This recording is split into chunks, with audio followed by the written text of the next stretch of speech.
I was wondering because I couldn't make you a moderator. I'm like, why can't I make him a moderator? Okay, here we go. Do I have time to get some water real quick? Yeah, go ahead. Go get some water. Okay, here we are. We're back. Do you see it? Did it pop up for you? No, it didn't. Okay, Tom, be quiet. I'm gonna give you the thing. Okay, here we go again. Okay, let me try that. Yeah. Okay. Okay, now it's up. Yeah, okay. Now say something in it. If you would, please. Hi. Hi, I'm Ian. I'm the moderator.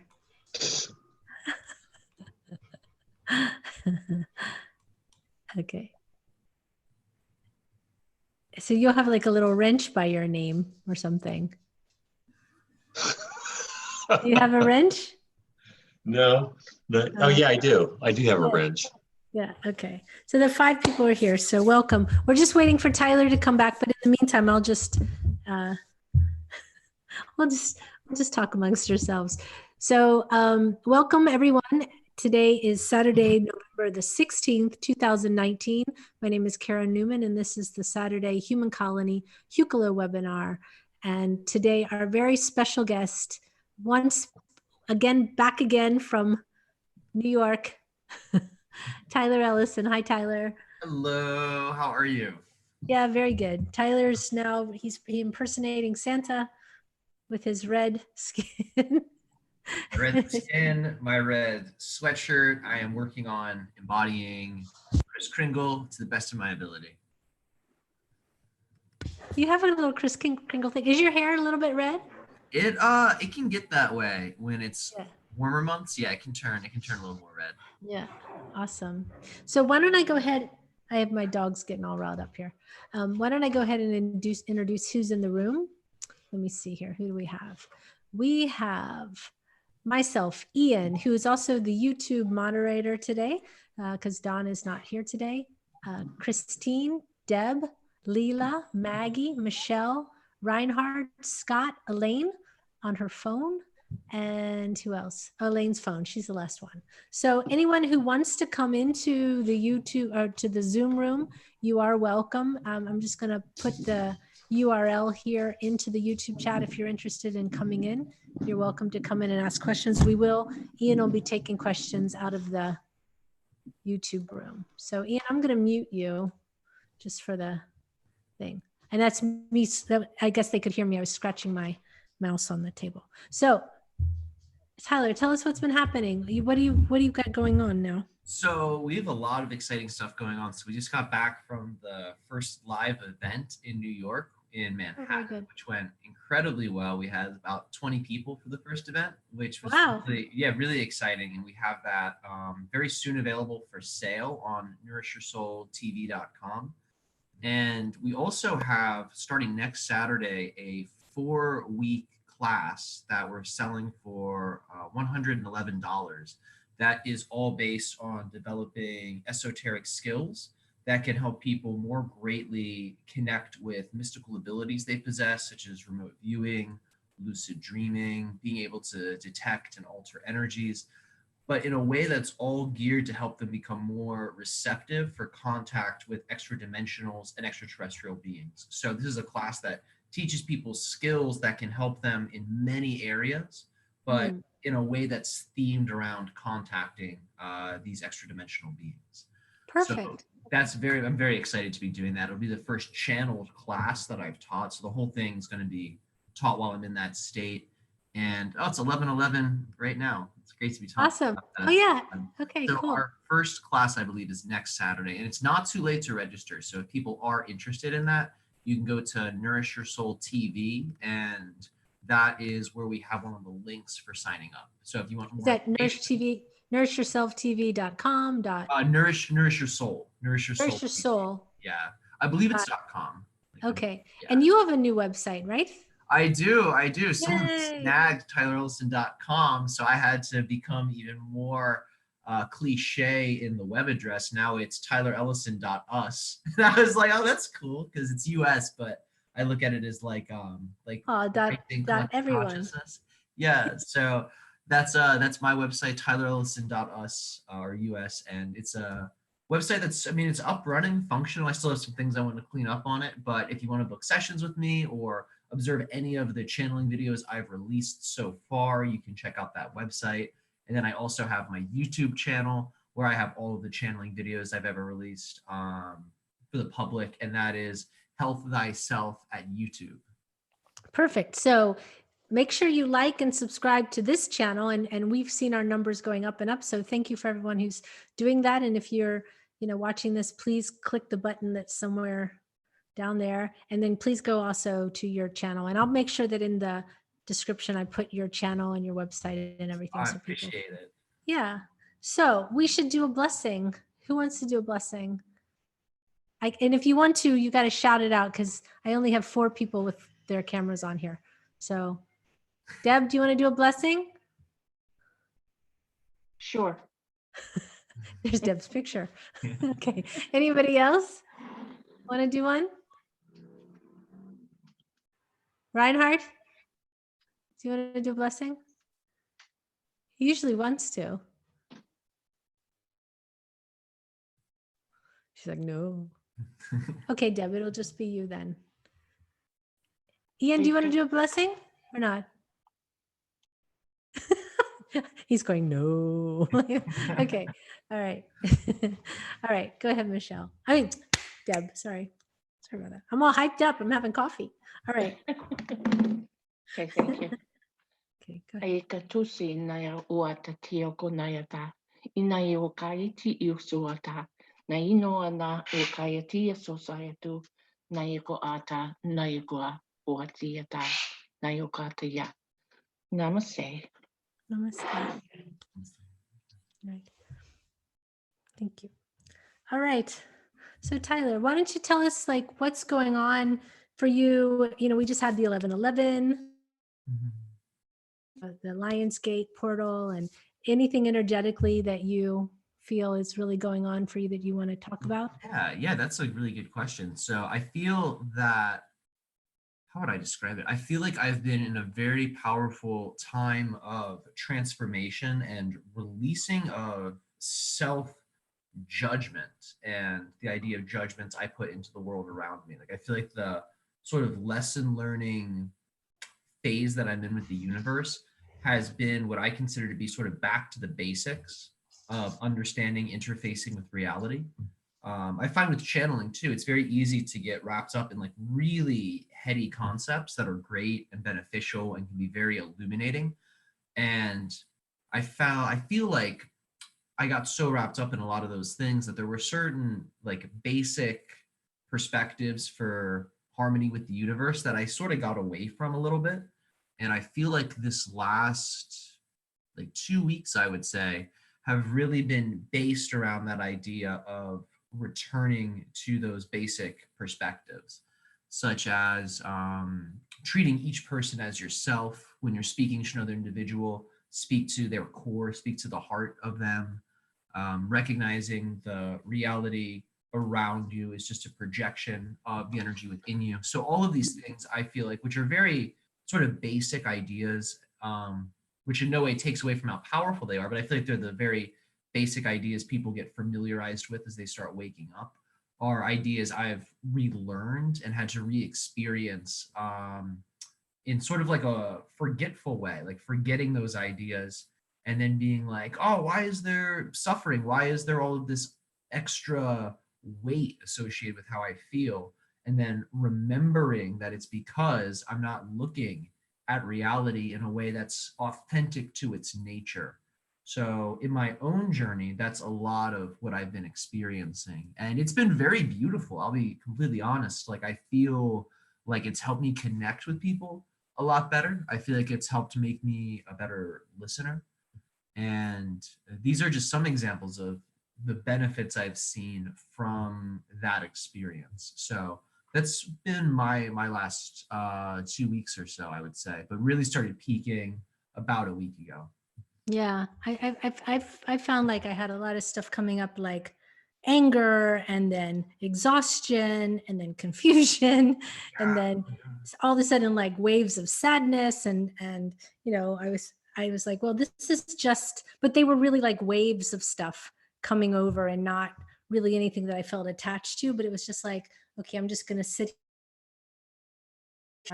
I'm feeling very emotional or feeling exhausted or whatever, but they would kind of come and go really fast. Like in the course of an hour, I had a lot of different things moving around. Yeah. Wow, very powerful, very powerful. So I like your description of how you handle that, because I know for me, I will get attached to the feeling states because I feel like there's something for me to like explore within it, where I'm like, oh, like the universe is giving me this. Maybe I should like try it on. Maybe I should wear it. Maybe I'll get some kind of perspective out of it.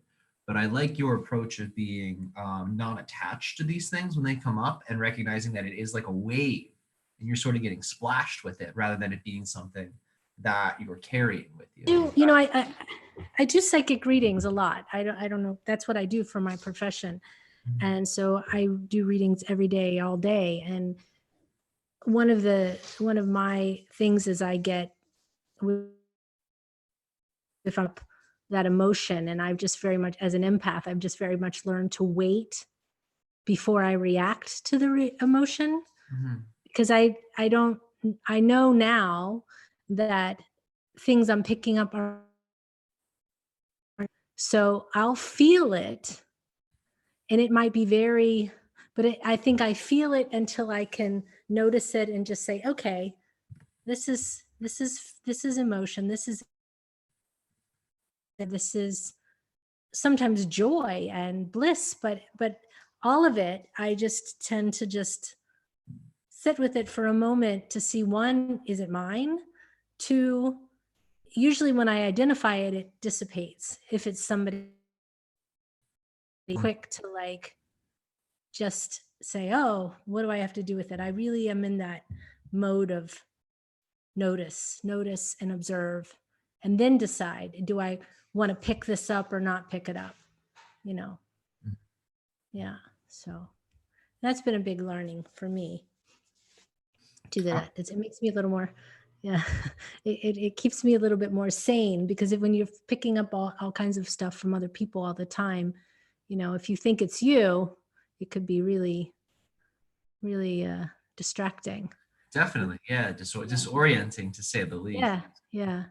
So, and then you don't know where it's coming from. You're like, oh, why all of a sudden do I, feel alone, like I've never had a friend in the world? And it's like, well, I didn't feel like that 2 minutes ago, so that's obviously not mine.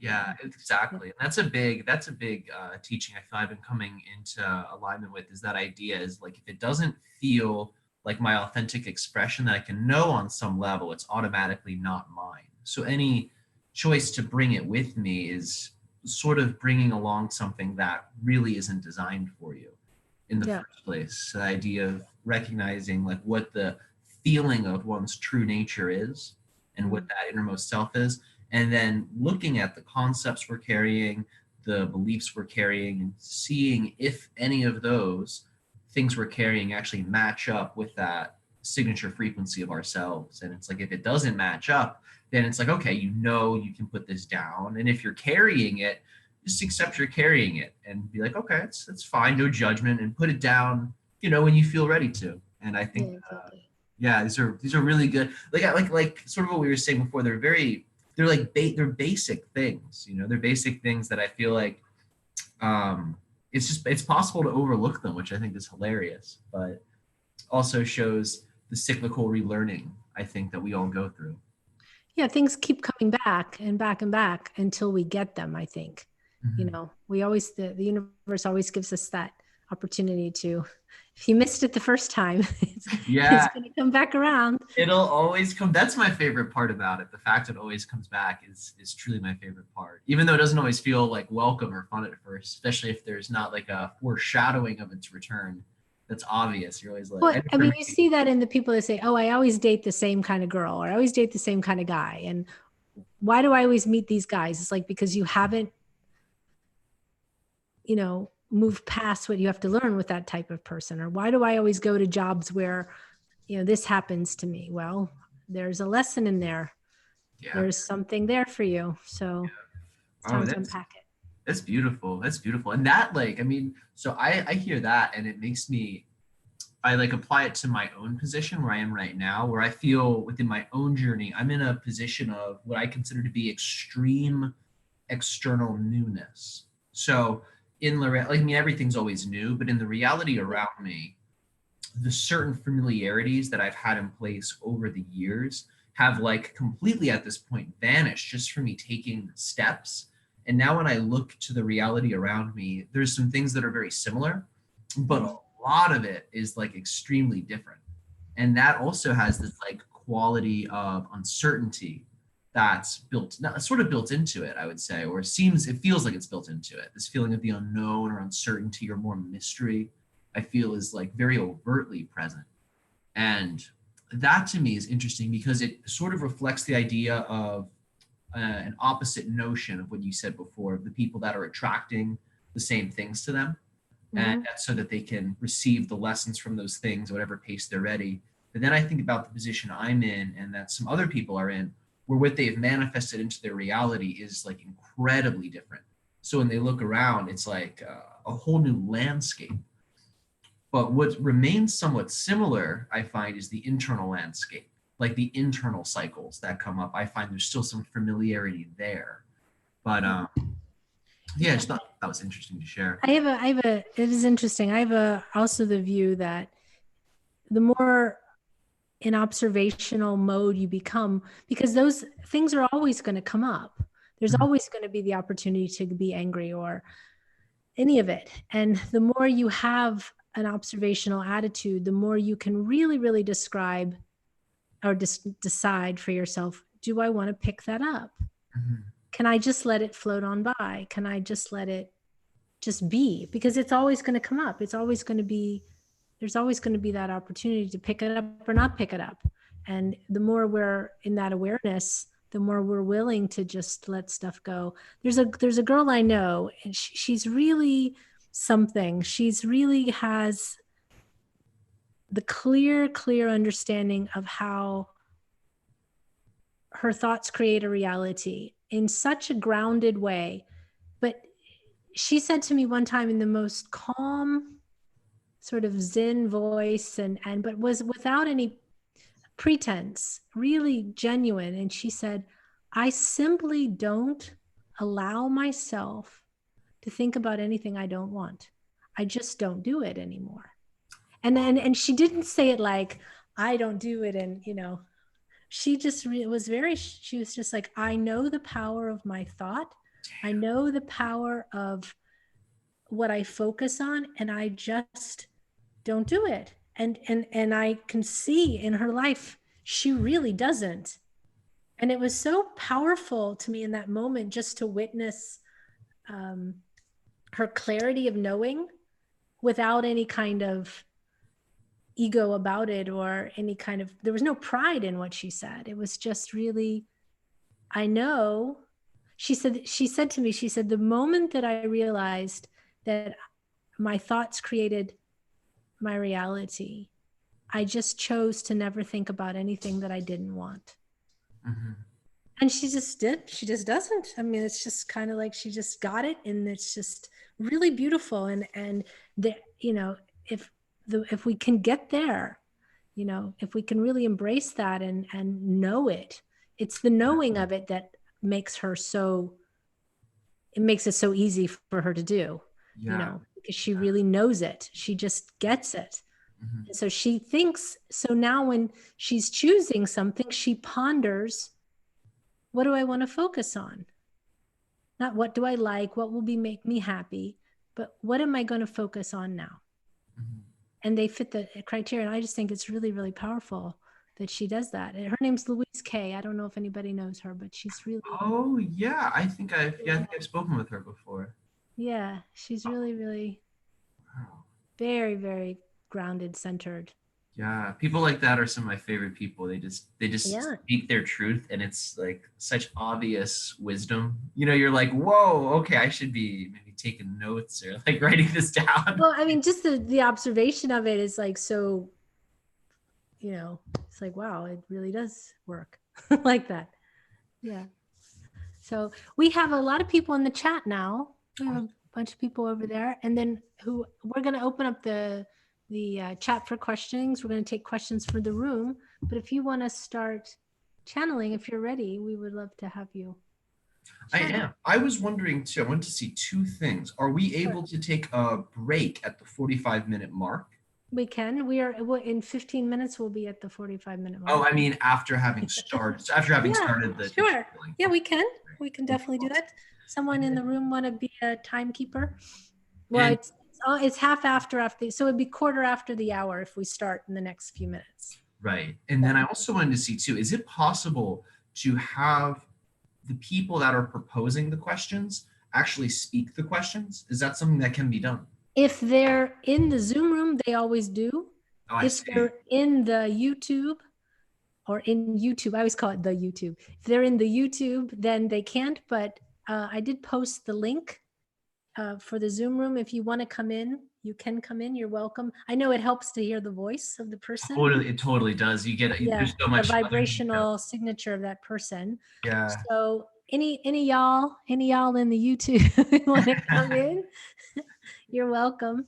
And even if you just want to come in, I'll post the full invitation for YouTube because you can call in on your phone as well. So let me post that. I'll post it here right now for y'all in the YouTube. So, and it's a free call in any country you're in. So let me see if I can get that to, oh shoot, wait, once I have to post it in two posts because it won't let me put it all in one go. 1 second. Nope. Try this again. Nope, 19 too many. Oh, 19 too many for the Zoom room? 19 characters too many on the post I just did. So now I've got to put the thing in. Let's see, do it again here. And I got to copy the invitation again. All right. Let's see.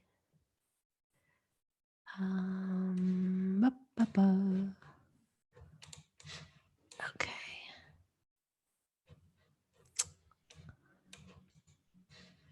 All right, well, there we go. So if you want to come in, you're welcome to come in. But if not, I will try to read the questions in the best accent of the person that I don't know. Yeah, you could have them write that in there, like from Southern United States, and just narrate best impression you can. Hey, Riak, I want to know. I can do a good New York accent. I can do a good New York one too. Oh, that'd be great. Yeah. So I was wondering if, sorry. What do you think about the pyramids? Huh?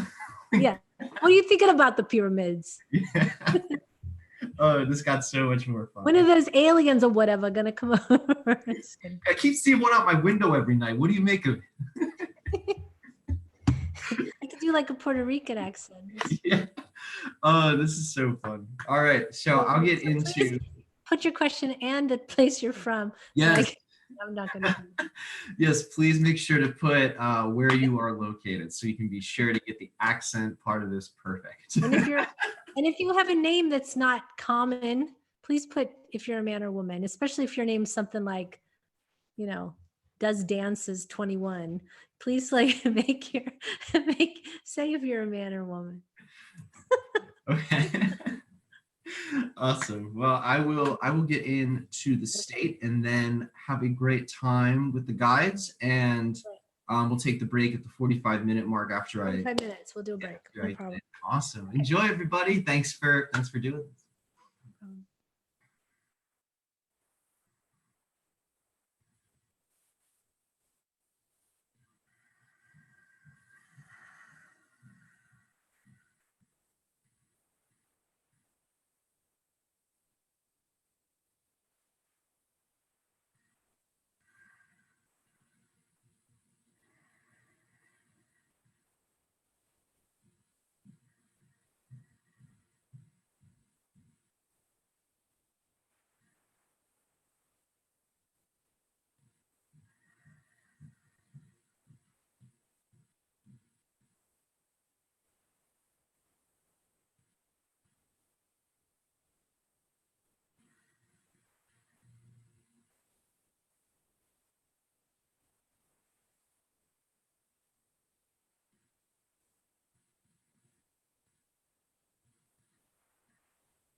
All right, and we thank you for coming to interact with us this day of your time. How are all of you doing? Very good. Thank you. Welcome, Ryak. It's very nice to be with you again. Thank you, and it is our highest excitement to be able to interact with you and all of your kind this day of your time. Is there anything in particular you wish to bring to our awareness as we begin this interaction? It just came to my awareness that I might not be saying your name correctly. Remember, I technically have no name. So how is your technically non-name pronounced then? If you had to pronounce it in any particular way, you could utilize Ryok. That would be very appropriate for contacting me as a vibrational phone number to my overall consciousness. Thank you. All right, perfect. Ryok. So I believe we do have questions already from people. If anyone does have a question, let me put it here in the chat. Let's see.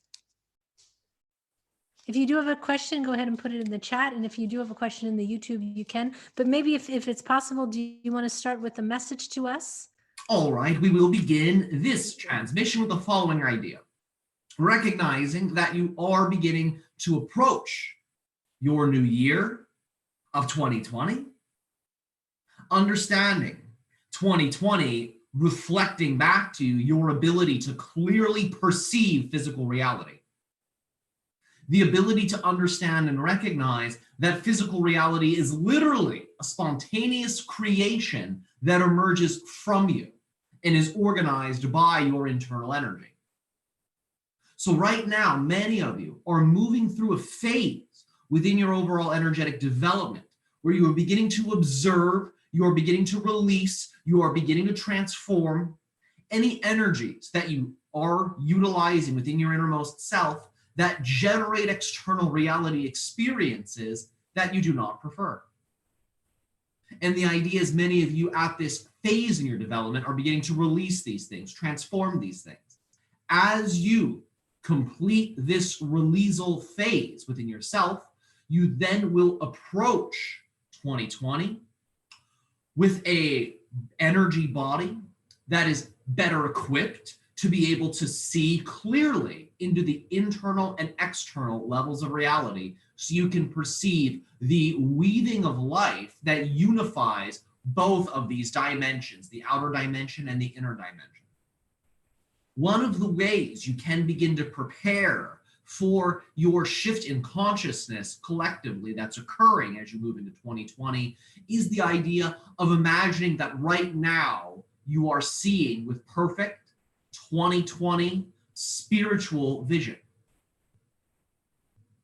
The idea here is to recognize that there are certain ideas that are fundamental to how reality works.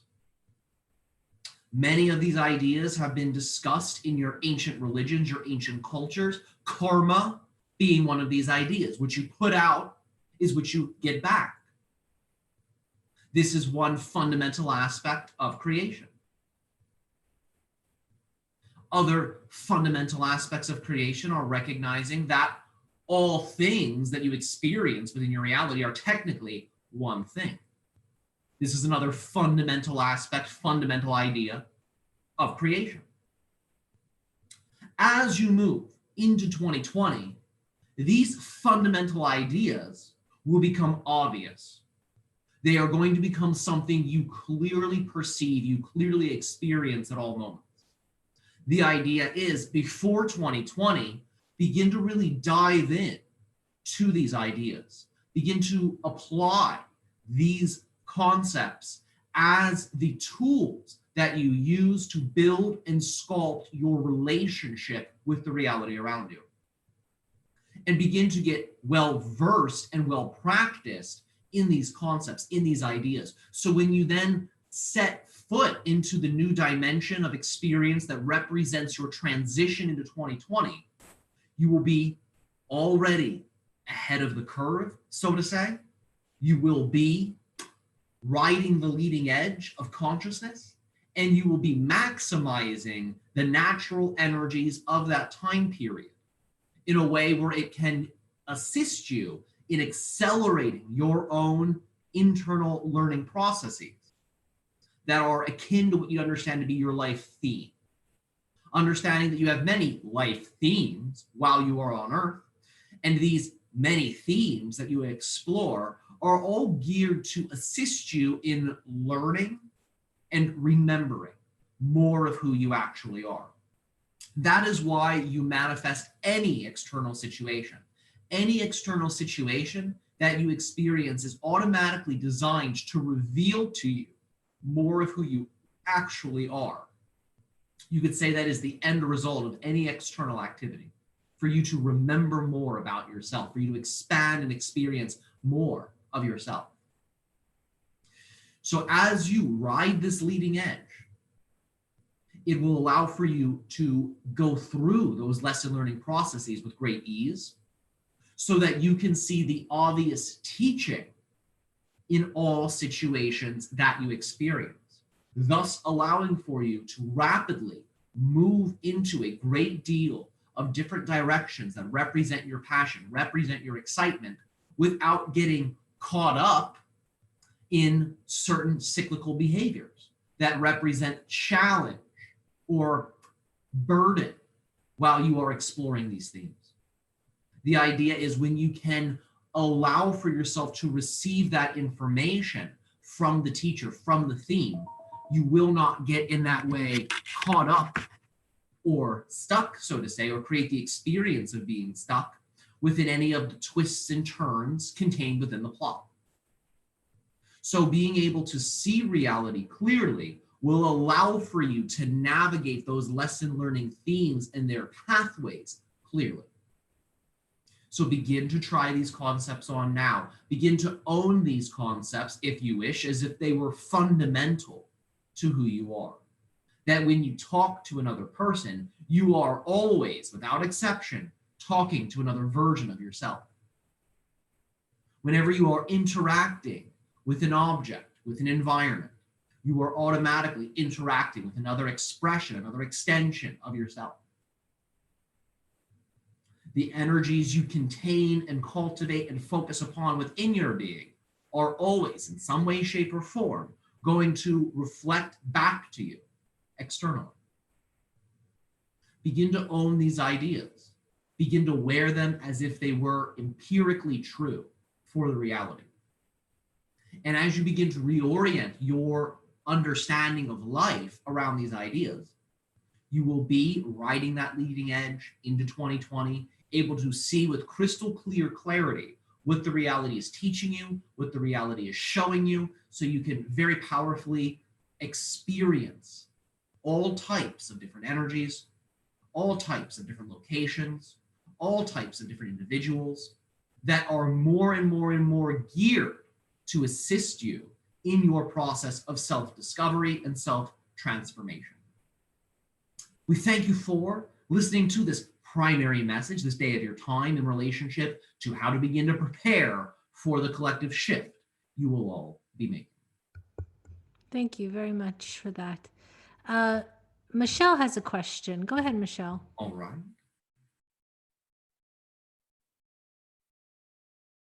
Hi, Ryuk. Thanks for being here. And thank you for being here as well. I have a question about something my third eye showed me in my partial awake state. it took me to what looked like St. Paul's Cathedral. My question is, that would benefit the collective, is when these kind of things happen, how do we determine exactly where we are and what happened? I felt lost, like I didn't recognize my surroundings. Like, how can a person discern what's going on? And All right. you know, so you were meditating. And basically where they, sorry. So just to make sure we're on the same page, you were meditating, and within your mind's eye, you saw this cathedral.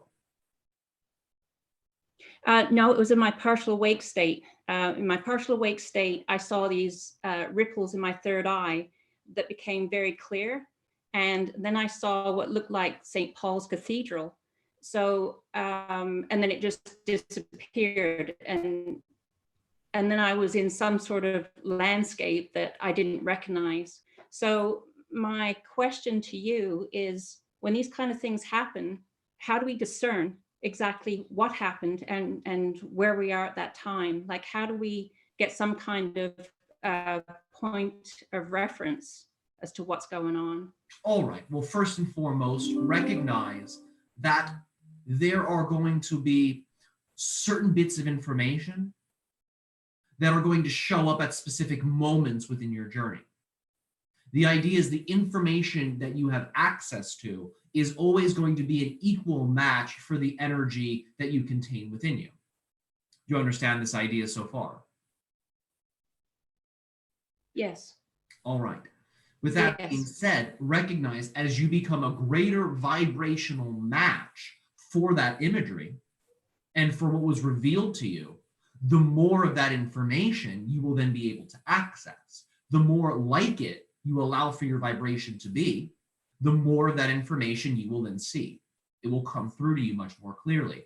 Now, this is something that you can integrate through a variety of different means. For example, one option is actually traveling to this cathedral. That is one way to explore this. That will put you in a very heightened state of being to be able to receive many of the energies that you were receiving in that visionary state. Other ways of exploring this is the idea of going to a place in your external reality that represents the idea of clarity. Many of you find that natural environments represent the idea of clarity. Being on top of a mountain represents the idea of clarity. Going to a location within the external reality that reinforces the energy of clarity is also going to be very beneficial for you.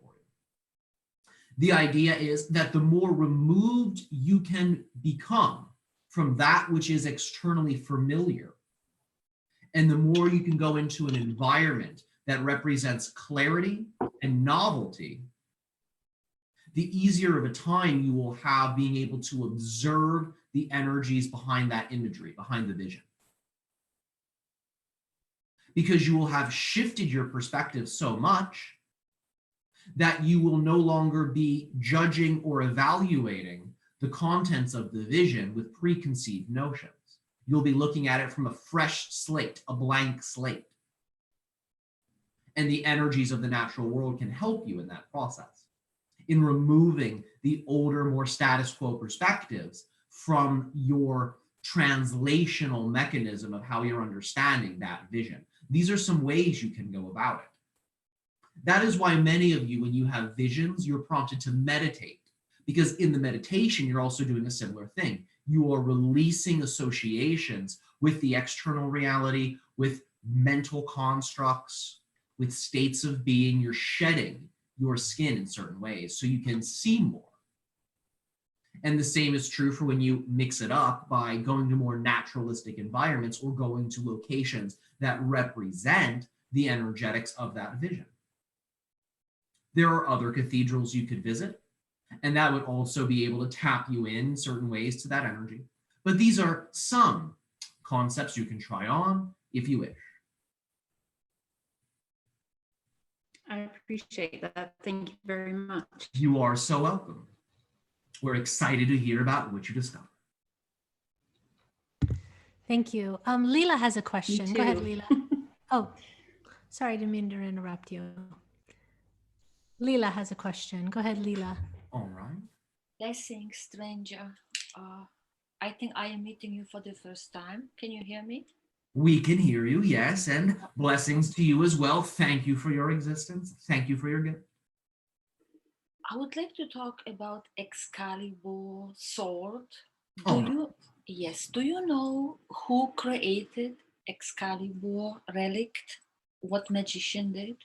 It was a collective of different energy workers and tool makers and blacksmiths. The idea was this was a co-creative project that was pertinent in the Atlantean civilization. Understanding this sword is something that has existed for thousands upon thousands upon thousands of years, and it was also not the only one of its kind that was made. There were a whole series of swords that were crafted that matched that particular design and energy function of the sword you call Excalibur. But it was a co-creative project behind different classes, you could say, of society in Atlantean civilizations. There were certain skill sets that were brought in from a variety of different individuals to craft an entire series of swords that contained not just powerful physical dimensions to them that could make them better weapons, but the idea was they also had crystalline technologies imbued within the sword itself. These crystalline technologies allowed for a variety of different energetic effects to be derived from wielding the sword that were both combat related, but also ceremonial related. These were different ways that the swords were used. They acted in that way as permission slips that could allow for individuals to more greatly connect to the realms of spirit, as well as channel in, like a lightning rod from the cosmos, the energies of spirit, the energies of the universe into the sword. And the sword could then be used as a means of projecting this extra dimensional energy into the environment to be able to alter the framework of reality, to be able to alter the physicality of your physical reality, as well as a great deal of other functions. But this is part of what that sword design was used for. It was a collective of individuals that crafted it. Mm-hmm. Do I have connection to the sword? Yes, many of you have lifetimes within Atlantis as well as Lemuria, where these swords were being utilized for a variety of reasons in public demonstrations. So many of you have past life residual images, you could say, or past life memories that relate to seeing these swords utilized for different reasons. Yes. That is why it is such a marker in your collective myth. Why so many of you across continents, across cultures, have understandings of swords with magical abilities. You know, interesting that you talk about crystals, because my next question is about the Lemurian crystals. Who put the codes in the Lemurian crystals? Or can you tell us more about the Lemurian Atlantis? They are the same crystals. They are crystals that are more or less based in what you consider to be East Asia, more so the Lemurian crystals. They have origin points here in different countries, different continents, different islands. Who put the quartz crystals there? Is that what you're asking? The codes, code, the numbers, the magic. The codes. Thank you for your pronunciation. Thank you. You know better English than me. Thank you. The channel is luckily a native speaker, so it is something we can very easily tap into. We thank you for your flexibility. With that being said, these codes that were placed into the quartz crystals are codes that are bestowed into the crystals from multiple sources. The first code bearer being the actual energies of the planet. So understand, all crystals in that way have codes within them. Not all of those codes can you see visibly demarcated on the body of the crystal. Some of them are much more subtle. But understand, the actual coding for the crystal that allows for it to replicate and grow itself in a crystalline way, first and foremost comes from the earth. So understand that whenever you're interfacing with a crystal, you are interfacing with earth collective consciousness that has condensed itself through the theme of that crystal. And it allows for you to interface with the overall consciousness of your planet through the lens and flavoring of that crystal. So the first coder for the crystals, first and foremost, is earth consciousness. Now, with that being said, Lemurians were very spiritually evolved beings. Their society was in many ways more spiritually evolved than Atlantis. When we say spiritually involved, we do not mean they were more ethical. We do not mean they were more moral. What we mean is they were putting more of their energy into exploring the realms of spirit in all ways, where Atlanteans over time began to explore more technology, more physical reality. The Lemurians in many ways were exploring non-physical reality, non-physicality, so that they could better understand their relationships with those non-physical aspects. As a result, they crafted a great deal of spiritual technologies that allowed for them to scan into collective consciousnesses of your earth. And it could allow for them to communicate, send out mass, you could say, text messages through this network to collective consciousnesses throughout the planet.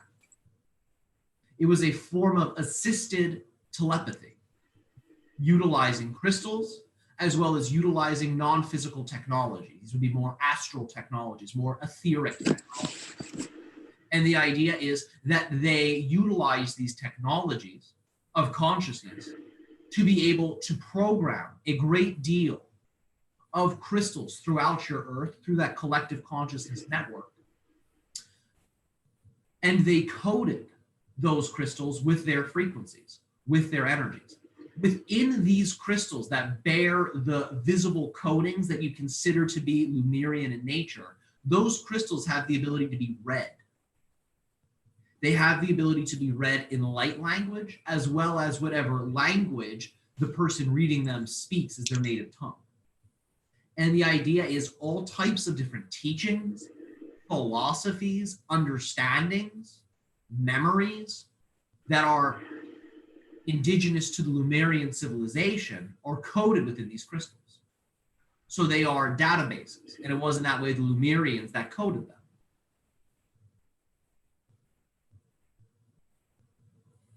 Does this answer your question adequately? I mean, you are amazing with all the amazing information. The last question I have regarding the crystals. I'm one of the protector of the Lemurian crystals, and I would like to connect with the other protectors. Can you give me a hint, advice, how can I reconnect with the other protectors of the Lemurian crystals? Recognizing you're always connected to them. You've never been disconnected.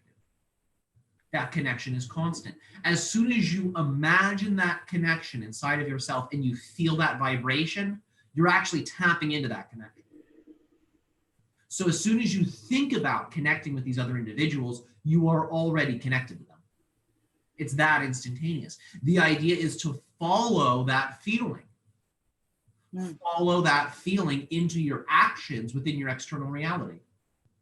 And you'll find that feeling is the actual bridge to greater and greater levels of communication with the other caretakers and workers with the Atlantean, or excuse us, the Lemurian crystals.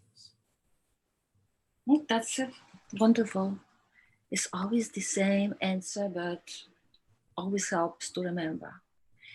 So I'm sending you blessings from dragons. Thank you so much for the sharing of these wishes.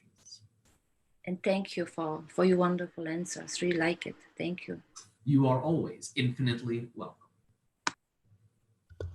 Thank you. Thank you, Leela. Okay, we haven't heard from you for a while, so welcome back, Leela. Okay, there's a question from the YouTube chat. Maggie, I'll come to you in just a moment, but first from Nathaniel. He says, and he couldn't come in the room, he tried, but so I'm going to do it in my voice, but with his question.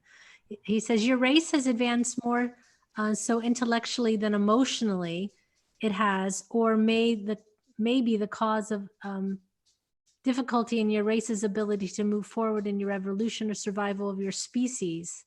Is that true? Or is this why our DNA is very valuable, not only to other species, but to your race to ensure further survival of your species? We thank you for the question. Now, understand that there are a lot of, you could say, assumptions in that question that are not so relevant to our race as Sasani beings, but are more relevant to our ancestors that created the body types utilizing the DNA from your civilization that then became our bodies. So our ancestors, in many ways, were the ones who distanced themselves from their emotions, from what you consider to be their natural selves, creating a technological body, creating a technologically based civilization and world that was non-sustainable. That was what prompted the initial hybridization program. We were the result, one of the many results of that hybridization program, the beings you consider to be Sasani. We are engineered to have greater levels of emotional awareness of both ourselves and the beings we are interacting with. As a result, you could say that we are not restricting the more natural aspects of our being. We are allowing for them to be the guiding aspects of our intellect, of our intelligence. So our intelligence in that way, you could say, is not brain derived, it is heart derived. We allow for our heart and our connection to all of life through the heart network to be the teacher energy that we play with to evolve our society collectively.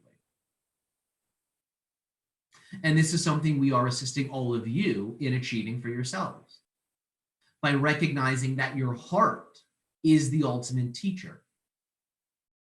That is why when you connect to the heart of another person, you're able to learn from them and rapidly evolve your consciousness so quickly, because that is where the actual meat of the interaction lies, in the heart. And as you interface with the hearts of one another, you more greatly accelerate your learning process. And this is now how our society continues to evolve, through the heart connection. That's why we learn so much from all of you.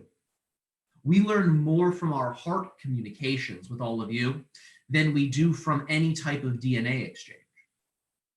Now, DNA exchanges do happen with other civilizations and societies that are more directly involved in hybridization programs, but we mainly work with your civilization through the heart. And we do make DNA changes to you with the alliance, you could say, or the harmony of your higher selves. So when we are having these vocalized conversations, aspects of your genetics are also shifting to match the new energy state you're in while you're having these types of interactions.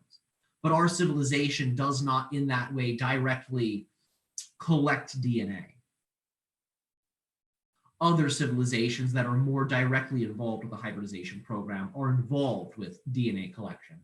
Our role in that way is simply to speak to you at the heart level, to remind you of that heart connection. So that way you can learn as much as possible during your time on Earth, and we are able to learn as much as possible as we interact with you and other versions of Earth. Does this answer the question adequately? I suppose so. I will just leave it for a moment in the chat if he has any comments, but I believe it does answer the question.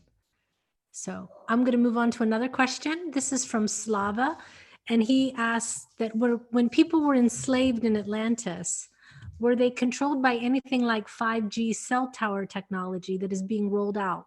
In other words, is 5G rolled out to control our thoughts and actions? We thank you for the question. Recognizing that the effects derived from the experience you consider to be 5G are in many ways going to be self-created effects. Now, some of you may feel certain physical effects from the technology. That doesn't mean it has to automatically be negative effects.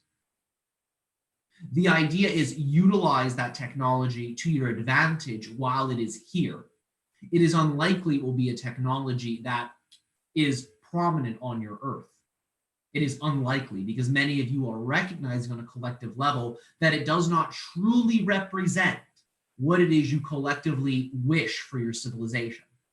Even though it represents certain themes that are very prevalent for you, that you all enjoy, such as easier connectivity, greater speed and acceleration in your internet experience, many of you are beginning to recognize that it has other aspects to it that do not fully reflect your preferences overall. And as a result, your collective consciousness is not really embracing the idea. Even though there are many individuals that would like for the collective consciousness to embrace it, it is not something that is being selected. So it is unlikely these technologies will actually persist in your civilization. Now, with that being said, yes, Atlanteans did have slaves. These slaves, in many ways, were not so much controlled through wireless digital technologies, as you'd understand it, utilizing microwaves.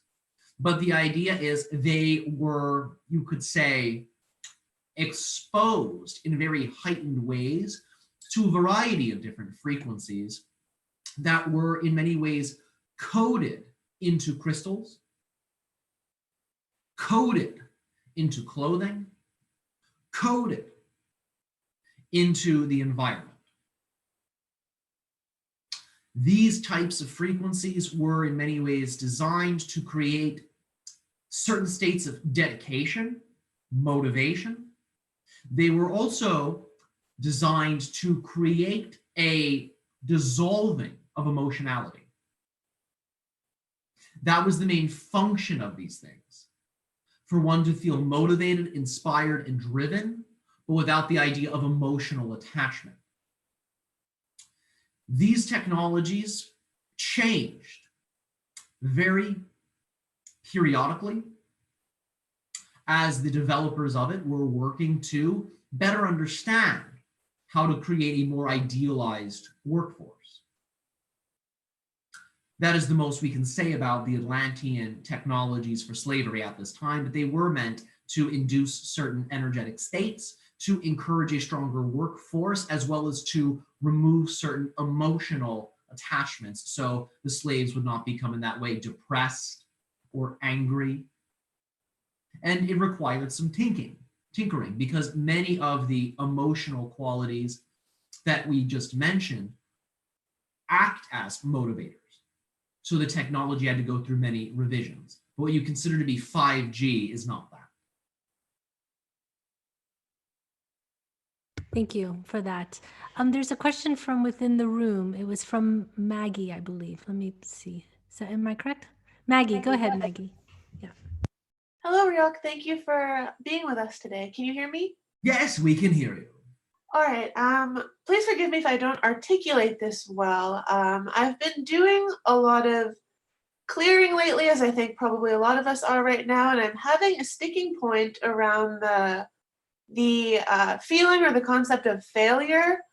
I will find myself making great strides and feeling very confident in personal endeavors, and as everybody does, I will make a mistake or encounter a misstep or something like that, and it just tends to destroy my confidence and brings me a great amount of shame, and it takes me a long time to rebuild confidence after I've experienced a failure.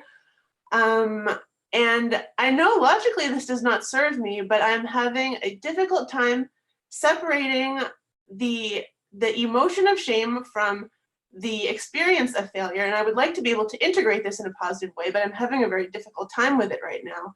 And I was wondering if you had any advice. Yes, we are willing to assist you in this process. Understand first and foremost that there are no mistakes. Failure is a judgment placed upon a subject within your life. Your life and no component of your life is ever a mistake. But when you judge something as a mistake, many of you label it to be a failure.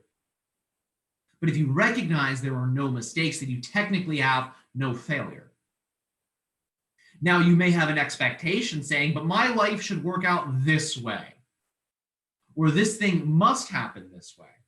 And if it does not meet that expectation, then I will judge life as a mistake, therefore I will experience failure. So first and foremost, recognize that your expectations are not equivalent to the idea of something being right, and your expectations not being met are not equivalent to the idea of something being wrong. Right and wrong are simply judgments. They are not intrinsic to the nature of the expectation. Right and wrong do not become real as soon as you have an expectation. The idea is they are simply judgments that are placed upon the reality. So begin to recognize that what you oftentimes consider to be failure is actually a judgment you're placing upon a neutral event within your own reality. As you experience that event, do not label it as a failure, label it as a teacher. There's no shame in learning. Learning is natural. Learning is the process of life. So when you can identify what you have previously judged as a failure to become a teacher, you will become a student of life. You will become in that way more well-rounded. And as you evolve through the school of life, you will not only become a student, but you will also become a master. But the idea is to recognize that all things that you judge as failure are all technically teachers. Does this make sense to you? Yes, it does. Thank you very much. I understand that logically. You put it in a very good way, in a new light for me. But my issue is, my more specific issue is, automatically when I experience these failures or judge them as failures in my mind, it's just comes up a very overwhelming negative emotion, and I'm having trouble clearing these emotions. Yes, well, recognize that all emotions are a choice. Now, that doesn't mean you're choosing them all on the conscious level. Some emotions you choose on a subconscious level. But recognize still all emotions are choice. At some level, you are choosing that sensation. So even though it feels like that emotion just comes out of the blue, recognize that is your subconscious selecting it. It's still you. It's an aspect of you that is slightly higher in vibration, that is choosing that emotional state to bring it to the conscious level, so you can then observe it and recognize that on some level you're choosing to judge what is unfolding in your life. So it's pulling that down so you can say, oh, look, I'm judging something. And you can then take a step back.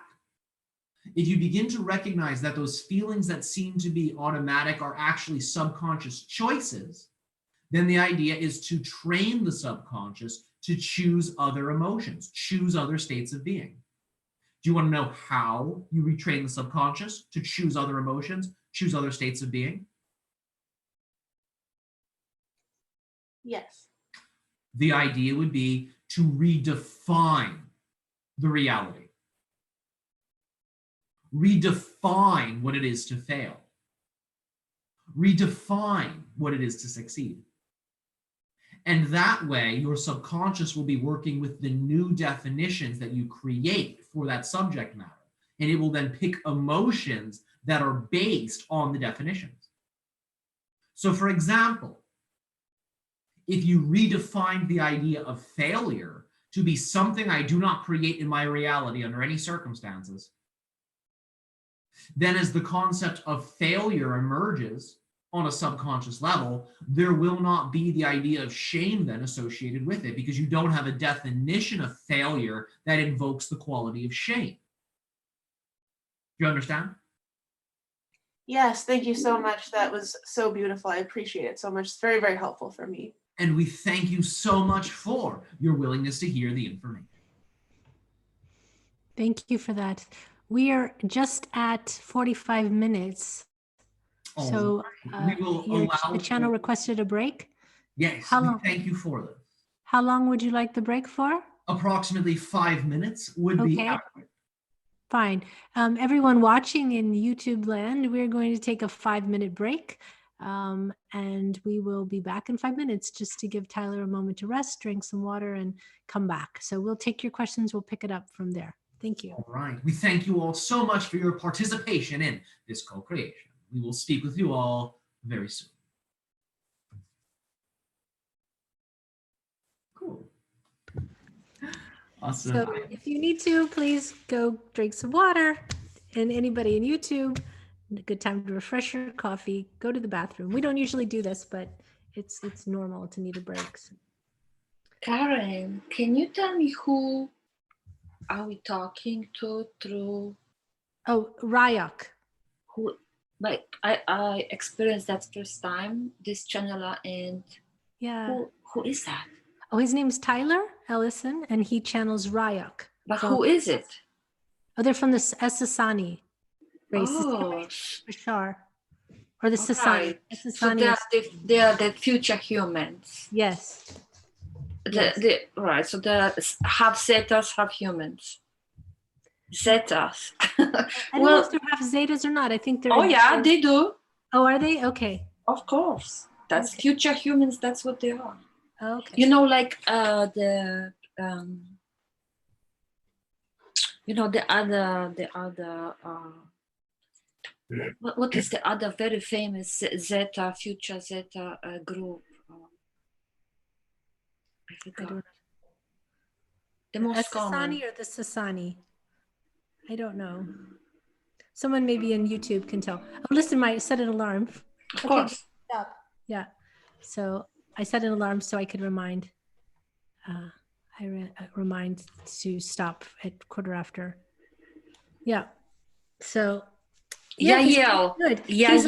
Just so everyone knows, Tyler is on with us once a month for the next couple months, and so he'll be back on the 28th of December, and he's coming on once a month now, so it's really good. Yeah. It's a pleasure to be here. I love doing the events, and so many cool questions. I find Hucolo, I think it's that I interact with so many people through Hucolo during the transmissions, that so many like cool questions get to be voiced that I don't always hear in private sessions. So it's good. Very unique questions. Thank you. We have people from all over the world, so you get a wide variety, a cross section of a lot of humanity. So, yeah.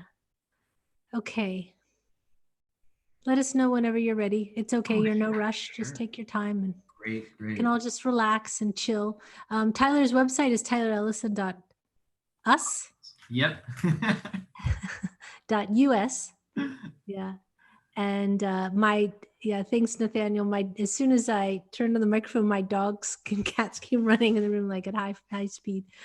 And he has a class coming up next week. There's still time to register for that. And you register for that on what website again? Sorry. So that's Nourish Your Soul TV. Nourish Your Soul TV. And you can register for the class starting next week. It's a 4-week class on cultivating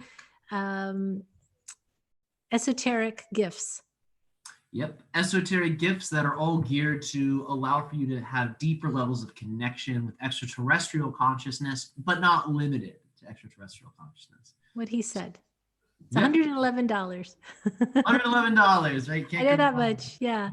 And for the people who are also watching, next week for Human Colony is the course on magic, white magic, and that's taught by Jim. And you can find all about website, and you can register for that. That's also, I think, 100 and something. It's either 111 or something like that dollars as well. That starts also next week. It's just a 1-day course starting on the 7th of December. So I'm super wrong. 7 December. Yeah, I think it's $150 for that course. Thank you, Ian. It's $150. Pay attention to what Ian said, not to me. It's but it's on the 7th of December, and you can find out about. Yeah. Okay. Great. Well, I'm ready to get into the state again. We can pick right back up. Okay, perfect. All right, you let us know. That break was perfect timing, actually. That was great. All right.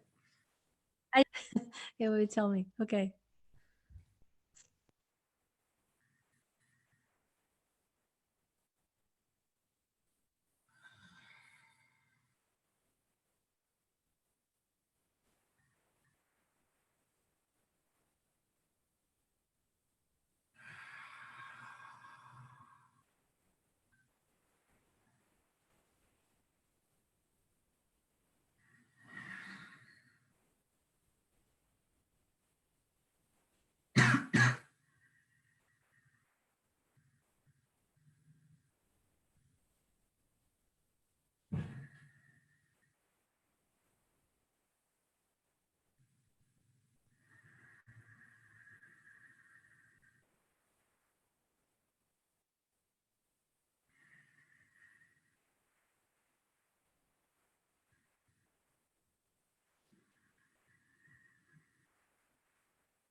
All right, and we thank you for coming to interact with us again.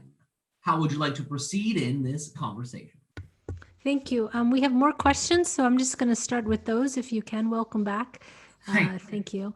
There's a question from Nikolai. It was from the earlier, and I'm sorry I missed it. His energy, and tell him if there's anything that he needs to work on. All right, one moment. The idea of immersing oneself in nature to allow for greater energetic detoxifications would be very beneficial. In general, naturalistic detoxification, such as hiking, spending time in natural environments, would be very supportive for the system.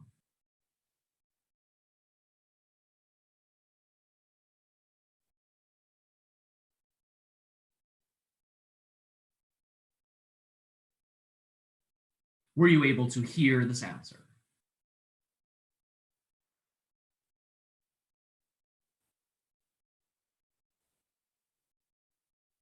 One moment, please.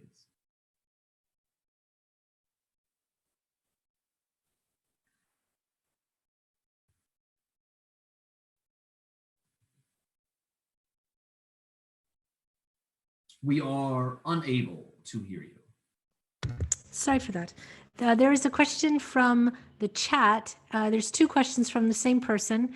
It's from Jorma. The question makes a lot of assumptions. I don't know if you're going to agree with them. I'm just going to read the question. One of the questions is, why can't HARP, or why can't the Galactic Federation stop HARP? And then there's a question that says, let me see, where did it go? Why is the rainforest burning in South Africa allowed? And she wants to know why the species, the insectoids, the reptoids, are burning them up. I don't know if that's true. And why are these species can't be stopped to stop harming us, humanity, especially by eating babies. So I don't know if that's true, but that's the question. All right. Well, there are about 5 questions in that question, and we will address some of it, because not all of it will be necessary for us to address after we address the first few points. So, you create your reality first and foremost, without exception. Remember this, you create your reality. So when you look at those things in your reality that you consider to be monstrosities, or you consider to be grotesque, or you consider to be destructive, remember that it is always a reflection of an energy within you. That is why these things are allowed, quote unquote, because they are reflecting back to you energies within yourself that are requiring transformation. They are requiring integration. So first and foremost, recognize that that is why anything in your external reality occurs. It occurs because you're allowing for it to be there on different levels so that it can reflect to you energies within yourself that require transformation. And you know those energies are there when you see that external thing you don't prefer, but you feel triggered by it in some type of way. You have an emotional reaction, an emotional response to it that you would consider to be out of alignment with your truest self. The idea is that emotional response is being selected on the subconscious level. So it's showing you a negative emotion or a negative point of view that you are choosing to adopt. That is why any sort of negativity that you experience externally exists. So you can recognize those energies within yourself. You can let go of the concepts that invoke them, and then you will cease to need to create them externally because you'll have processed them on an internal level. Now, recognize that as you create your reality, you create the version of Earth you are on. The version of Earth you experience is a complete 100% match for your energetic vibration in the moment. Recognize in every moment, your vibration is always slightly different. Therefore, there are infinite Earths that vary in their differences that are all going to be a match for your vibration at different moments. So that means in moment A, you're on one version of Earth. That's a match for your vibration. But then as you transition to moment B, your vibration is different. Therefore, you're on a different Earth with a different vibration. So you co-create unique versions of Earth based on your energy. In some of those Earths, there are phenomenon occurring that you might consider to be environmental disasters, that you might consider to be oppression. Recognize that those versions of Earth are selected by you when your energy is a match for them. When your energy is not a match for them, you are not selecting them. You are actually not shifting onto them. So you're on a unique version of Earth in every moment that's always a match for your vibration. Now, you may hear in your news, you may hear in your media, negative stories, negative events, negative ideas about what is happening on your planet at this time. Recognize not all of those concepts, not all of those stories are reflective of the Earth you are vibrationally lining up with.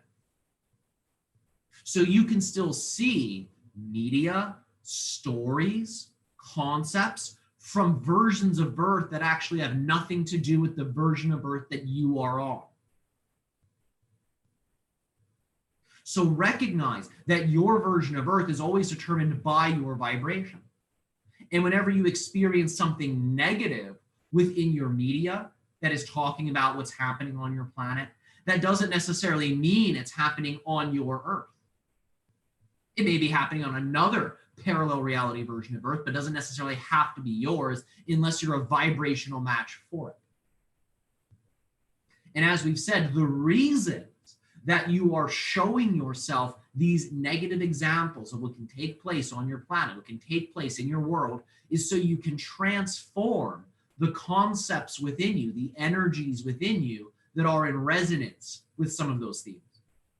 So you no longer have to create those types of themes on your version of Earth.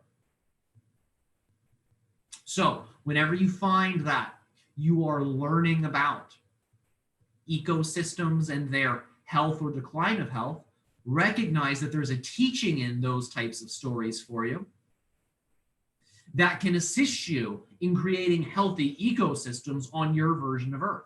So even these negative environmental stories or these negative stories of government, recognize that all of them are simply there so you can transform the energies within you that reinforce them. So you can then create positive versions, positive outcomes, positive scenarios of those themes on your own unique version of Earth. We hope this has adequately addressed the core of the question.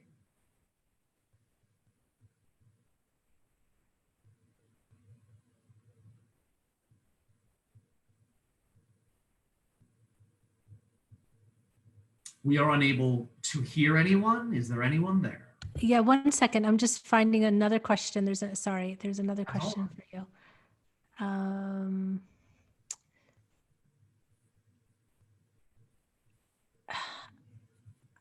There's a question from Marcia. I find it, I can't understand the question. Ian, do you understand this question that's written from Marcia? I'll read it to you and you can tell me if you understand it. It says, Amazonas, DEW, equal direct energy weapons. Do you know how much trees it takes to channel 5 partum? Is there a Pentagon in Amazonia and other places of the planet? All right. Well, understand that in certain locations, there are, you could say, energetic configurations of the natural energies of the area that can rearrange themselves in what you consider to be sacred geometry matrices that then generate how life in that area grows and expresses itself. So you could say that in the Amazon, yes, there are all types of pentagonal configurations of geometry that exist as energetic templates that the forest itself originates from. It codes for how the forest grows. So you could say that, yes, certain sacred geometry patterns do exist. Some of them are pentagonal in nature. And there are some of those within the Amazon. Now, it sounded like this individual was asserting that direct energy weapons were utilized in the combustion phenomenon within the Amazon. Understanding there are different causes of it on different versions of Earth. The idea is to scan into this scenario where there are Amazon fires and observe what are the lessons you can take away from it to create a positive shift in your personal version of Earth, your personal reality. There are many individuals, for example, who observed the fires and recognized that there were connections to animal agriculture. And this was a wake-up call for many individuals on different versions of Earth to let go of certain farming practices and consumer choices. Because to them, that was the information that represented moving away from that type of reality. So you'll find that you can observe whatever theme, whatever lesson is relevant for you in all of these situations, and simply apply that lesson to your life. Therefore, you will have used the example of the negative reality in a positive way, so you never have to create that negative example on your version of Earth. Thank you. You are welcome. Thank you. There's a question from Kobe World. He says, what is the most efficient and easy way to acquire a supplement for repairing the nervous system, nerves and spinal cord? There are two substances in particular that may be very beneficial. The first is a mushroom. It is known as lion's mane mushroom. This is very powerful for the nervous system, very regenerating for the nervous system, allows for greater connectivity and conductivity between the different neurons.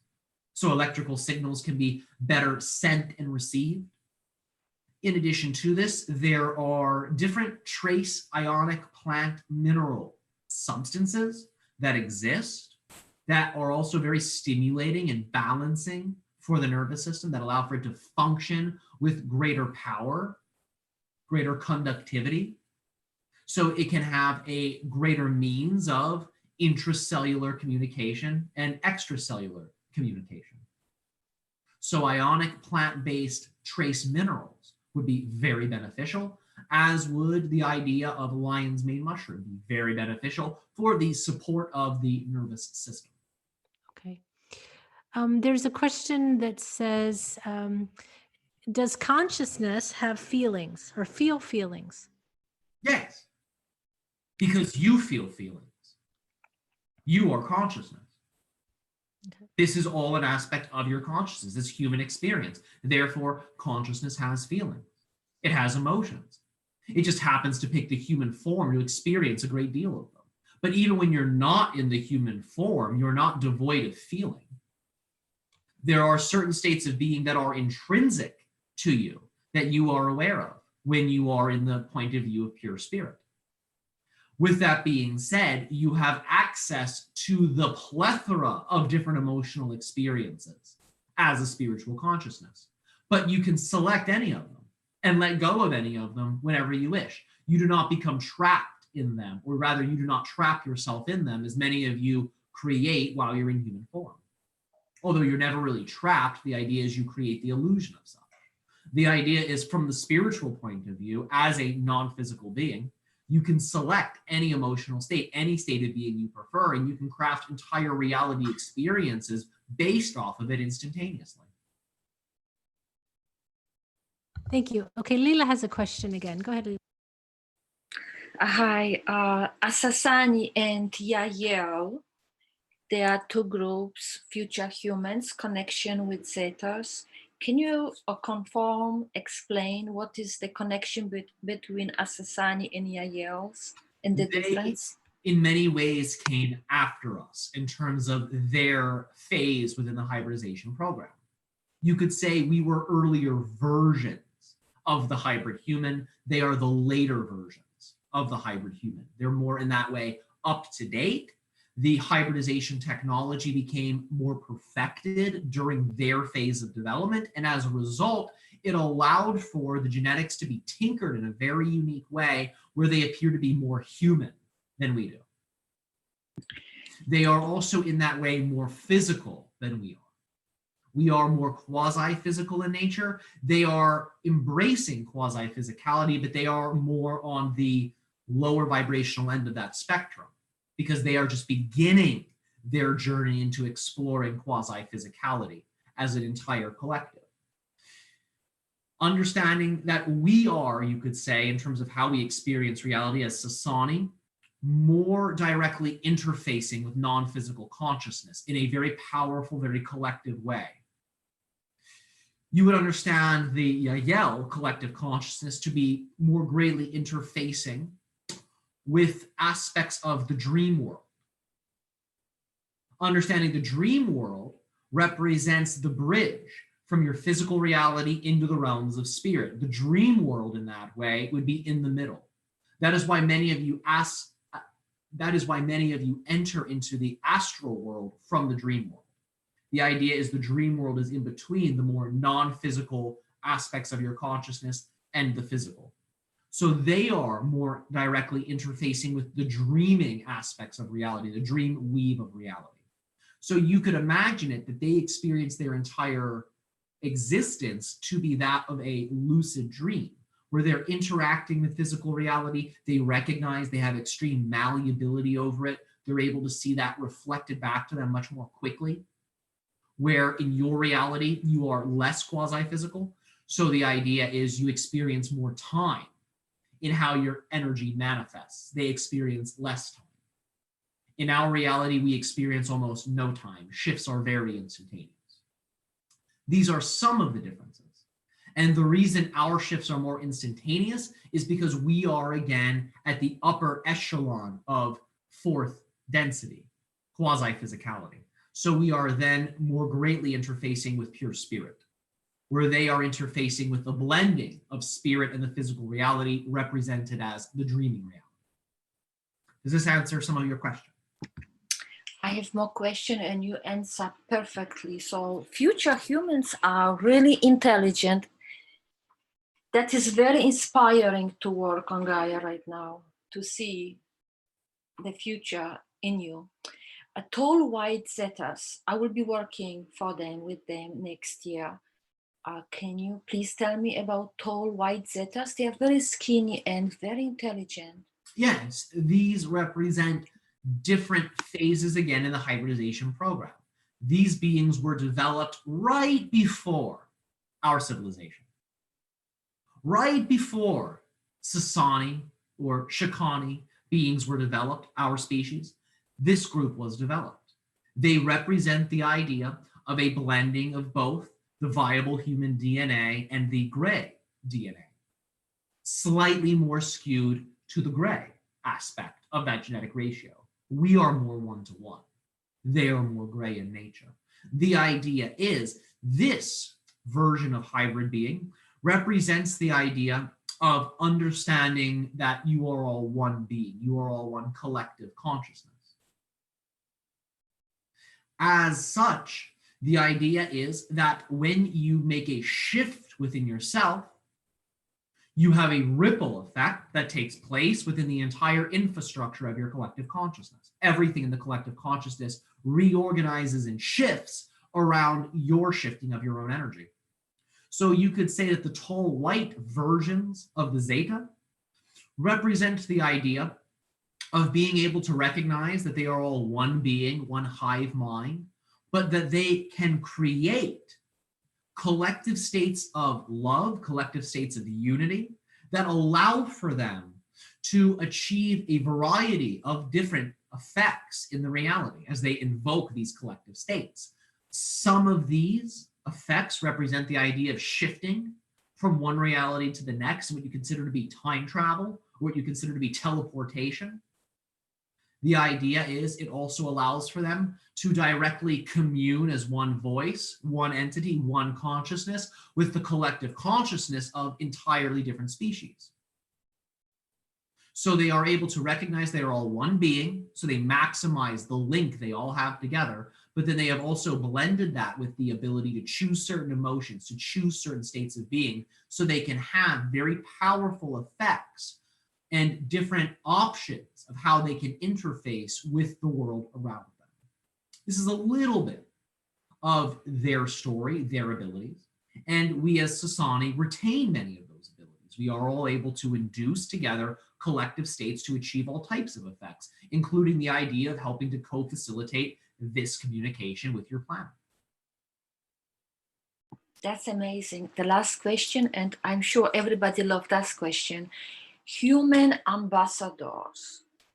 When are they going to be the human ambassadors active in this life, in our lifetime? That means in the next 20 years. All right. Now, there are a few ways we can answer this question. The first way is to recognize you're already a human ambassador. Whenever you reach out to another species, whether it be extraterrestrial or whether it be Earth-based, the idea is you are acting as a representative of your collective. Whether you know it or not, you are always acting as a representative of your collective. You are representing some aspect of your collective consciousness. So it allows for beings that have greater expanded awarenesses to be able to look at your energy, and they can see the aspects of your collective consciousness that your energy is tied to. So it allows for them to also read the collective energy through interfacing with you. So you are all already ambassadors for humanity, whether you know it or not. And anytime you're interacting with another species, you are sharing energies from what you call humanity's collective consciousness with that consciousness you're interfacing with. Now, as you continue to evolve and you continue to raise your frequency over generations, your society will become better and better and better equipped for more exotic forms of travel into different locations within the cosmos. This is the period of time that will likely be within 100 years, where you will begin to be able to have certain space excursions that can allow for you to act as an ambassador from Earth to another reality. This will be something that begins for you in approximately 100 years. For you to, in that way, go off-world in the way that we are describing it, to be a match for some of these very exotic civilizations. But the idea is you don't have to wait for that period in your human evolution to have those connections, to have those communions, to have those experiences with these other beings right now. Because when you have those experiences with those extra dimensional beings right here, right now, you're paving the way for that future reality to be here. So that future reality we describe becomes anchored here by your action. And you are always in that way acting as an ambassador. Does this answer your question for you? Yes, absolutely logical, because I didn't see that the human ambassadors in the public will be soon, very soon happen. So it does make sense in 100 years span. I'm really excited because I will be healing Zeta's Grace next year for a year. And it was a God arrangement that I talked to you, and I'm really excited now to heal them because of a connection with you today. So thank you. You are so welcome. Thank you for your generosity in assisting others in their processes. Of course, ambassador, we are already. Thank you. You are so welcome. Thank you. Okay. There's some more questions from the chat. Let me get back to where I was. Okay. There's a question from Thoughts 11. It says, in the book Anunnaki Ultimatum, it says the Anunnaki are planning to come back in 2021 and wipe out the gray hybrids, and non-vegetarians. Is this true? I'm going to ask you a question. Do you think this is true? Well, I don't know this person's in the chat, but they can answer. We are asking this to that person. Okay, thank you. Remember, whatever you experience in your reality is going to be a vibration of the energies that you contain within you. So we ask you, do you contain those types of energies? Does that represent a reality you wish to shift to?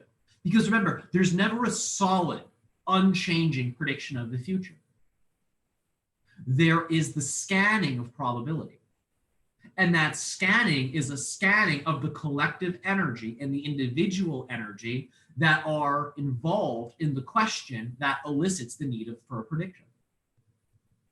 So whenever a prediction is made, we scan the energy of the questioner and the collective to see if that lines up in any way with the version of Earth they are collectively dreaming together. Now, with that being said, the beings you consider to be Anunnaki are no longer Anunnaki. What you consider to be Anunnaki represents a previous evolutionary phase of a particular branch of extraterrestrials. So Anunnaki, in that way, is no longer Anunnaki today. They are a different type of being. They have evolved into a different framework of reality. They are in a different density. Now, with that being said, you will likely begin to notice within your realities that there are going to be certain lifestyle choices that are going to very easily reveal the nature of their effects with little delay. The reason for this is it will assist many of you in recognizing the effects that are sometimes created in your reality through certain decisions and certain choices. In relationship to diet, if there are individuals who are not eating a diet that is truly supportive for them, that is truly balancing for them, it will become very obvious. Now, it's not to say those people are going to get wiped out by their lifestyle or their diet, but as time continues to progress and things become more accelerated and more accelerated, if there is any dysfunction in areas like diet or sleep or exercise, your body will become increasingly more powerful in its ability to let you know that, so you can very quickly make whatever shifts you must make. But the idea is those that are not vegetarian will not necessarily be wiped out. But if that diet of consuming animal products in that way is not supportive for them, their body is more likely to let them know much more quickly than it did in the past. And that's because everything for your society is currently speeding up. We hope this has answered the question. Thank you.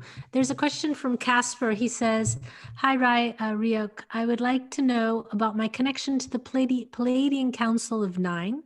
I love you. And we love you infinitely as well. Thank you for the gift.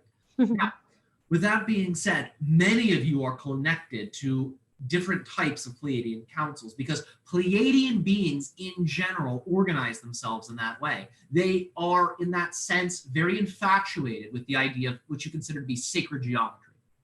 So when they organize together, which is done through synchronicity, being at the right place at the right time with the right person, they have integrated the idea of sacred geometry, circuits, and symbolism so deeply into their psyche, into their energy bodies, that when they manifest synchronicity together, they oftentimes will manifest groups of people that represent certain sacred geometry symbols. So the idea is there are some individuals that resonate very deeply with certain sacred geometry configurations that represent the idea of 9. 9 in that way representing a numerological theme for the individuals that resonate with the concept of 9. So those individuals that are resonating with the concept of 9 will then branch together. They will come together. And as they come together, they will come together as a group number that is also 9, and they will configure themselves within an energetic bubble that is based around sacred geometry symbolism, also relating to 9. The idea is many of you that share incarnations with these beings will find that you will have a particular relationship to that number as well. The idea of 9 will represent something very personal, very unique to you. And as you explore your relationship with the number 9, it will allow for you to more greatly understand how that council of 9 relates to you. But they are drawn to one another because of the 9 energy, because the 9 energy represents some sort of aspect of their group consciousness. And they are drawn together by that energy, and they configure themselves in a collective consciousness unit utilizing that energy. And that is a way you can begin to explore your connection to them. What does 9 represent to you? Thank you for that. There's a question from Christy that said, what is the nature, what is the vibrational signature of unconditional love? Understand that it can be measured in certain ways in your reality, depending on the unit or the system of measurement. One measurement has been 528 hertz that has been taken. However, understand that that represents 1 octave of what you consider to be the vibration of unconditional love. There are many octaves of this vibration. But that cycles per second frequency of 528 can begin to tune you into that frequency of unconditional love, that frequency of joy. But there are other ways you can tap into it. And you do not necessarily have to measure with an external system, but you can measure internally with how you feel. The idea of knowing that that is the vibration of unconditional love. Okay, thank you for that. There is another question. One moment. There's many questions, so let me get back. Felix says, when will there be a strong bridge to the spirit world again to receive contacts, images, videos, like in the 80s and 90s via instrumental transcommunication? And why isn't there one today? All right, this is an excellent question. Now, understand that that clear bridge, that clear communication does in fact exist, but the information is being handled very delicately for a variety of reasons. The idea is to tune into the frequency of that type of connection with the realm of spirit and recognize that that way of experiencing your relationship to spirit can be something you choose as your theme for connection. So allow for your connection to spirit to be very deep, allow for it to be very clear, allow for it to be very obvious. And the idea is to imagine that you are in that reality and to feel it fully. And you will find that your relationship with spirit then begins to take on that theme. It begins to take on that form, because remember, that relationship is not built in stone in terms of its quality. Its quality shifts to reflect your inner shifting.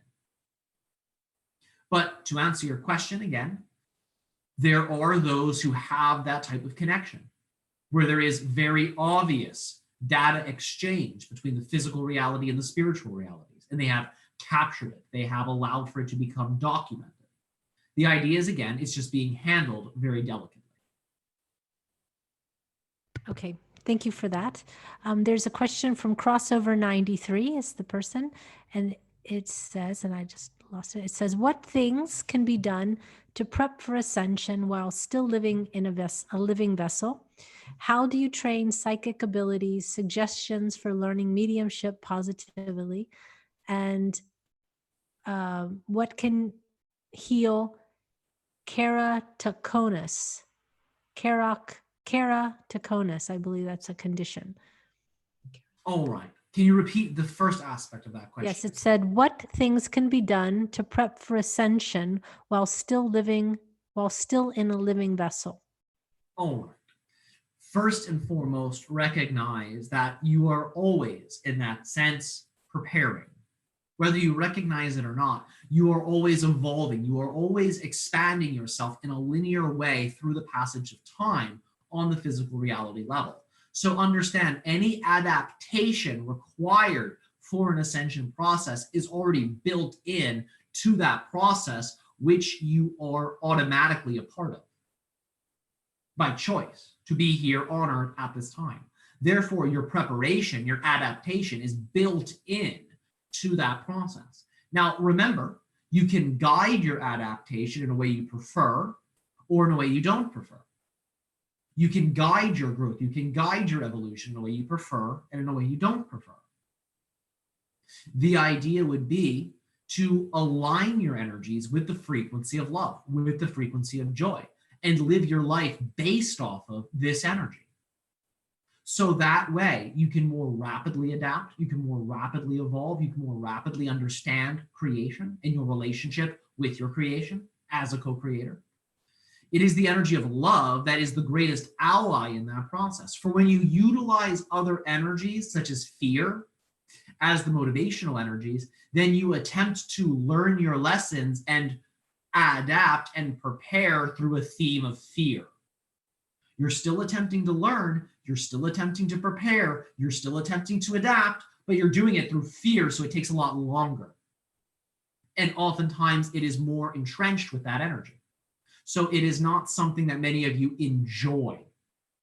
Now, that doesn't mean it's wrong or it's lesser, but it's more of a challenge. And the idea is that you can shift that underlying motivation to be that of love.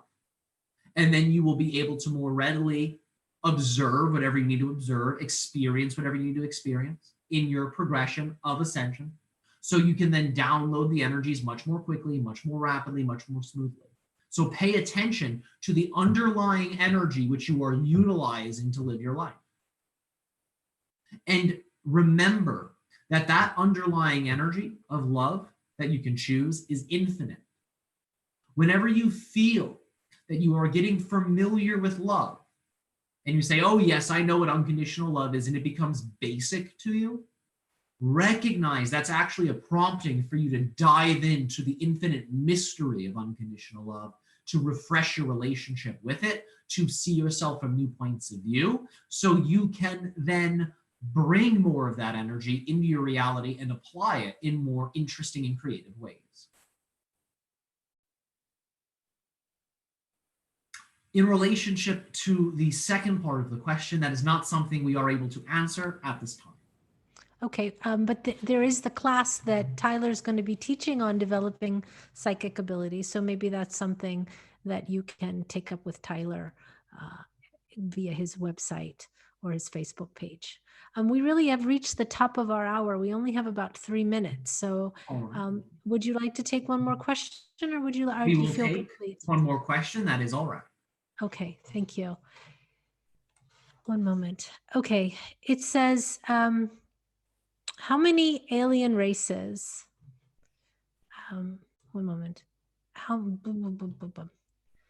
The questions pop back and forth. Okay, how many alien races have manipulated our Lyran DNA in the past 445,000 years? When the first Anunnakis came to the Earth? That's the question. All right. Well, recognize that many extraterrestrial civilizations have altered human DNA, and not all of those alterations are done collectively throughout the whole species. Some of those alterations are done in certain groups, some of it done in just individuals. So there are many beings that alter the DNA. It depends on what you mean by altering. Do you mean an alteration that spanned the entire species? Because if that is what you mean, then it is largely 6 different events that have occurred throughout time that were related to extraterrestrial collective consciousness. But understand there are many more genetic manipulations that take place than those large 6 events.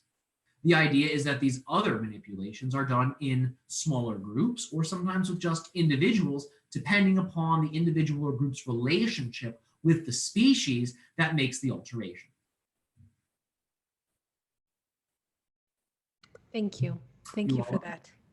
So we have reached the end of our time. So I would just like to tell you, Raik, thank you so much for being here and answering all of our questions in such a clear, coherent, and amazing way. Everyone was very amazed as always. So thank you very much for that. And we do look forward to seeing you again on the 28th of December. And yeah, thank you. Thank you so much for your gift of existence. It has been our highest joy to have this interaction with you this day of your time. Our unconditional love to each of you individually and all of you collectively as you expand more into your knowingness of that which you all actually are. Right. Thank you. Thank you.